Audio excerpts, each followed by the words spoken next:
What is up? It is NerdyBird611 here, and today we're going to be reading a story I wrote in 5th grade. It's called One Move, One Crime. Let's jump right into it, shall we? Chapter 1. I watched from the other side of the gate as a crowd formed around me. We were all watching Jim. He was doing something remarkable. He was climbing a tree. All of the trees were fenced off so that none of them would be ruined or harassed. Yes, because trees can be harassed, like humans. Also, how would having all of the trees fenced off in one area even be possible? Alright, let's continue, shall we? Somehow he had managed to get past the fence. No one had ever even dared to try. The fence was always electrically charged. Stomp, stomp, stomp! I turned around. It was the authorities! Jim was in so much trouble.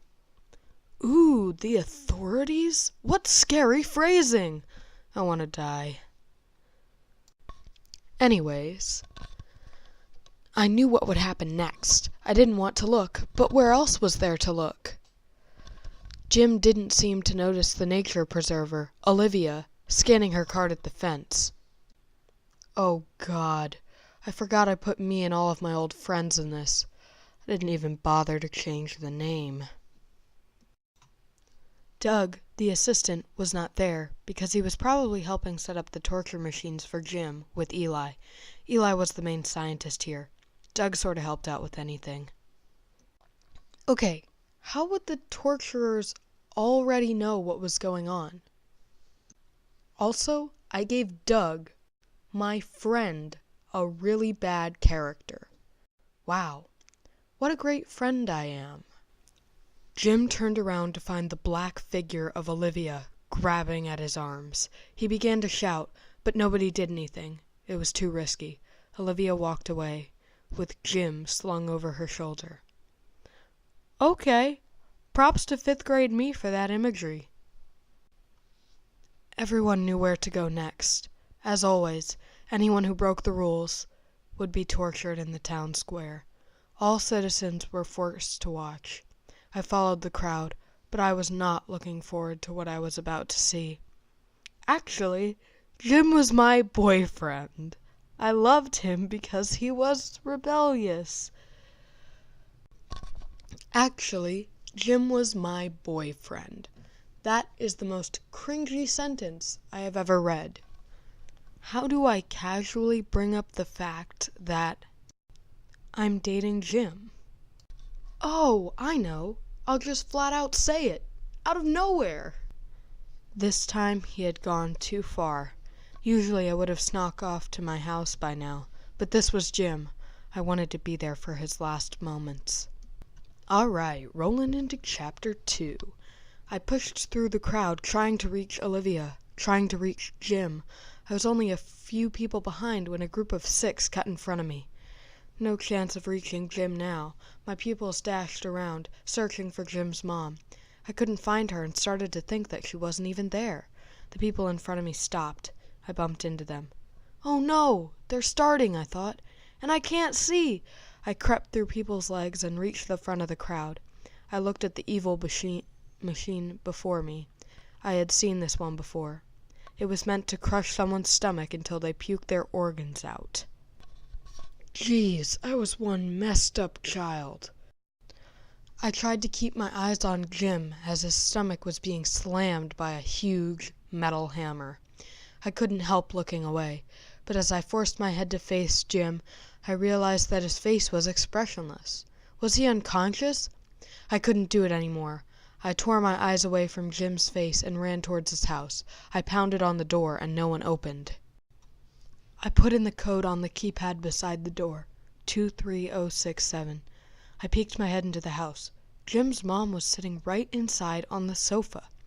I stared at her for a while before saying, "What are you doing home? Are you aware that your son is being—" I stopped talking. Jim had just hopped down the stairs. Was I seeing things? "Oh, hi, Jimmy," said Jim's mom. So I wasn't seeing things. Jim smiled at me. I did not smile back. Okay, even if Jim was in the house, how could the mom not have heard about him being tortured if it was required for all citizens to watch? All right, Chapter 3. Let's talk about this upstairs, eh? Asked Jim as he pulled me by my arm towards his room. I observed his face, and he didn't look tortured at all. So he couldn't have escaped. Was someone else dressed as him? Who would volunteer to be tortured? What is happening here? How are you still alive? I shrieked at Jim. Are you even Jim? Of course I'm Jim. Would you calm down, Grace? He said. I relaxed a little. I know that you have a lot of questions, so just let me explain. If you had actually stayed for my death, you would have seen, no, not organs, but springs and gears. The person being tortured isn't me. I'm not an idiot. I made a robot, and I built it so that it wouldn't be affected by an electrical shock. It worked. I can't believe it worked. Yeah, I'm not an idiot. I just thought that robots would be immune to electrical shock, where in reality they would be more prone to it. Also, if you've devised this super smart plan, how come you didn't think of making it look like a human death, Mr. Smarty Pants? It all made so much sense. Everything around here was electronic because we couldn't waste paper, so everyone knew almost everything about anything electrical. It also explained why his face had been expressionless. Robots don't have emotions like fear and pain.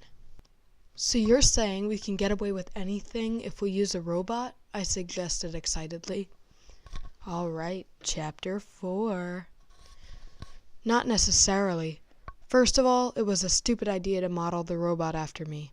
Second of all, it's hard to make a robot being crushed look like a human puking up organs. Wait, since you modeled the robot after yourself, won't Owen be looking for you? Owen also worked with Olivia, Doug, and Eli. He hunted down any runaway fugitives. I looked directly into Jim's eyes. They weren't scared or surprised. Apparently, he had already thought about this. Well, in a way, shouldn't the robot being modeled after me rule me out? I tilted my head, confused. Jim smiled at me playfully. Well, no one would model a fugitive robot after themselves, would they? I nodded my head. I was starting to get it.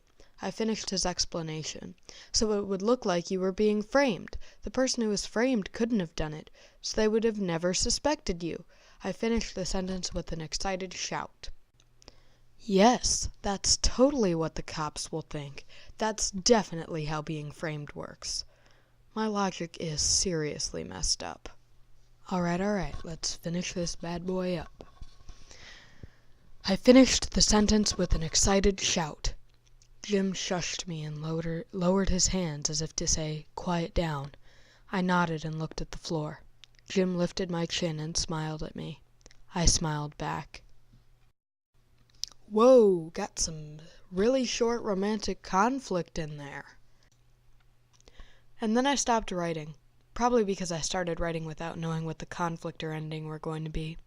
You know, I could have made it really interesting if because the robot was modeled after Jim and Grace had to flee. You know what? I might make some edits and continue writing this. Well, I guess that's all for today. I'll see you guys next week. And signing off. Whew.